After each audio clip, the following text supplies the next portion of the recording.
மும்பையிலிருந்து கன்னியாகுமரிக்கு அறிவிக்கப்பட்டிருக்கும் ஹோலி பண்டிகை சிறப்பு ரயில் சேவை தொடர்ந்து ஜூன் மாதம் வரை இயக்கப்பட இருக்கின்றது.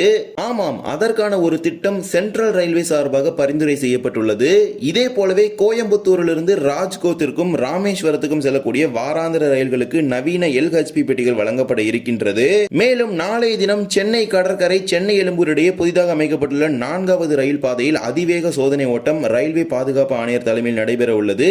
இது மட்டுமல்லாமல் பொள்ளாச்சியில் உள்ள பார்சல் அனுப்புதல் மற்றும் பெறுதல் போன்ற சேவைகள் இனிமேல் இருக்காது. எந்த தேதியிலிருந்து வாங்க இந்த ஒரு வீடியோவில் விரிவாக பார்க்கலாம். சேனலுக்கு யாராவது புதுசாக வந்திருந்தீங்கன்னா மறக்காம சப்ஸ்கிரைப் பண்ணிட்டு பக்கத்துல இருக்க பெல் ஐகானை போட்டுருங்க. அப்பதான் நான் போடுற ஒரு வீடியோட நோட்டிபிகேஷன் உங்களுக்கு உடனுக்குடன் வரும். வாங்க வீடியோக்குள்ள போகலாம். கோயம்புத்தூரிலிருந்து குஜராத் மாநிலத்தின் ராஜ்கோட்டிற்கும் ராமேஸ்வரத்திற்கும் வாராந்திர ரயில்களானது ஒரே பெட்டியை பயன்படுத்தி இயக்கப்பட்டு வருகின்றது. தற்போது இந்த ரயில்கள் ICF வகையிலான பெட்டிகளை கொண்டு இயக்கப்பட்டு வருகின்றது. இந்த ரயில்களின் பெட்டிகளை நவீன LHP பெட்டிகளாக தரம் உயர்த்துவதாக தெற்கு ரயில்வே அறிவிப்பு வெளியிட்டுள்ளது. அதன்படி train number 16618 16617 Coimbatore Rameswaram Coimbatore weekly express March 11ஆம் தேதியிலிருந்து கோயம்புத்தூரிலிருந்தும் மார்ச் 12ஆம் தேதி ராமேஸ்வரத்திலிருந்தும் இந்த LHP பெட்டிகள் மாற்றமானது நடைமுறைக்கு வருகின்றது. இதே போலவே train number 16614 16613 Coimbatore Rajkot Coimbatore weekly express March 14ஆம் தேதியிலிருந்து கோயம்புத்தூரிலிருந்தும் மார்ச் 16ஆம் தேதியிலிருந்து ராஜ்கோட்டிலிருந்தும் இந்த LHP பெட்டிகள் மாற்றம் நடைமுறைக்கு வருகின்றது. வருகின்ற மே மாதம் வரை தற்போது உள்ள அதே பெட்டி முறையிலேயே LHP பெட்டி மாற்றமும் வருகின்றது.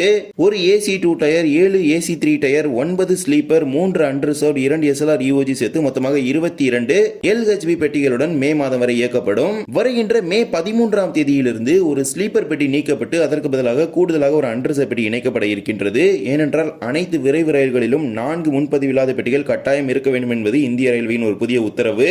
அதன்படி வருகின்ற மே 13ஆம் தேதியிலிருந்து ஒரு AC 2 tier, 7 AC 3 tier, 8 sleeper, 4 unreserve, 2 SLR EOG சேர்த்து மொத்தமாக 22 பெட்டிகளுடன் இயக்கப்படும். ஒரு ஸ்லீப்பர் நீக்கப்பட்டு அதற்கு பதிலாக ஒரு அன்ரிசர்வ் பெட்டி வரும் மே மாதம் முதல் இணைக்கப்படும். இதே போலவே ஹோலி பண்டிகையை முன்னிட்டு மும்பையிலிருந்து கன்னியாகுமரிக்கு 2 வாரங்களுக்கு சிறப்பு ரயில்கள் இயக்கப்பட இருக்கின்றது. வருகின்ற 10ஆம் தேதியிலிருந்து அந்த சிறப்பு ரயில் இயக்கப்பட இருக்கின்றது. இந்நிலையில தான் இந்த சிறப்பு ரயிலை வருகின்ற ஜூன் மாதம் வரை நீட்டிப்பதற்கு சென்ட்ரல் ரயில்வே என்று அழைக்கப்படும் மத்திய ரயில்வே திட்டமிட்டுள்ளது.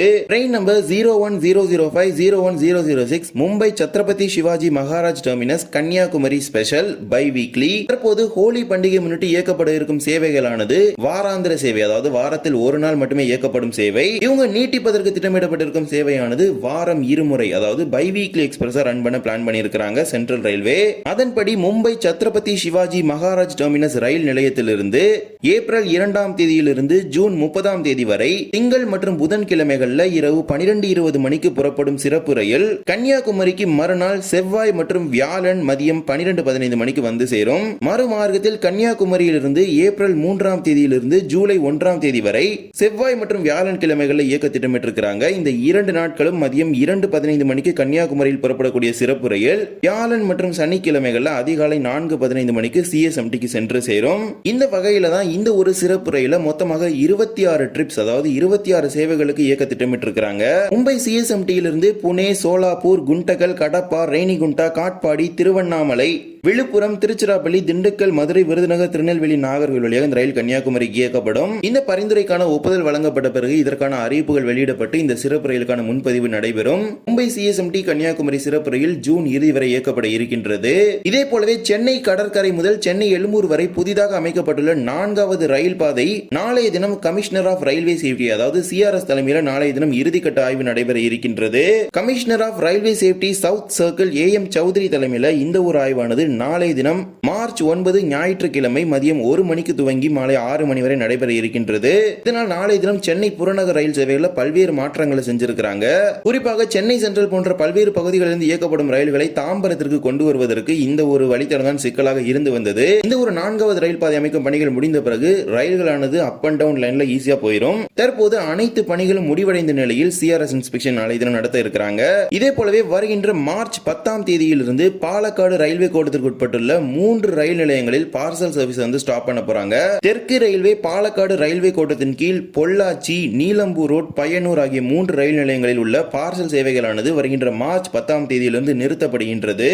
இந்த 3 நிலையங்களிலும் நின்று செல்லக்கூடிய எக்ஸ்பிரஸ் ரயில்களில் பார்சல் அனுப்பும் மற்றும் பெரும் வசதியானது இனிமேல் இருக்காது. வரும் மார்ச் 10 முதல் இதில் தமிழக பகுதியான பொள்ளாச்சி சந்திப்பும் இடம்பெற்று இருக்கின்றது. எனவே இனிமேல் பொள்ளாச்சிக்கு பார்சல் நீங்க ட்ரெயின்ல அனுப்ப முடியாது. எனவே வருகின்ற மார்ச் 10ஆம் தேதியிலிருந்து பொள்ளாச்சி வழியாக செல்லக்கூடிய ரயில்களில், அதாவது எந்தெந்த ரயில்களில் பார்சல் ஃபெசிலிட்டி இருக்குதோ அந்த ட்ரெயின்ஸ் நீங்க பார்சல் அனுப்ப முடியாது. இதற்கான ஒரு அறிவிப்பை தற்போது வெளியிட்டு இருக்காங்க. இந்த ஒரு வீடியோவில் தான் இந்த வீடியோ பிடிச்சிருந்தா மறக்காம like and share and subscribe பண்ணிட்டு பக்கத்துல பெல் ஐகானை போட்டுருங்க. அப்பதான் நான் போடுற ஒரு வீடியோட நோட்டிபிகேஷன் உடனுக்குடன் வரும். இன்னொரு வீடியோ சந்திக்கலாம். தேங்க்ஸ் ஃபார் வாட்சிங்.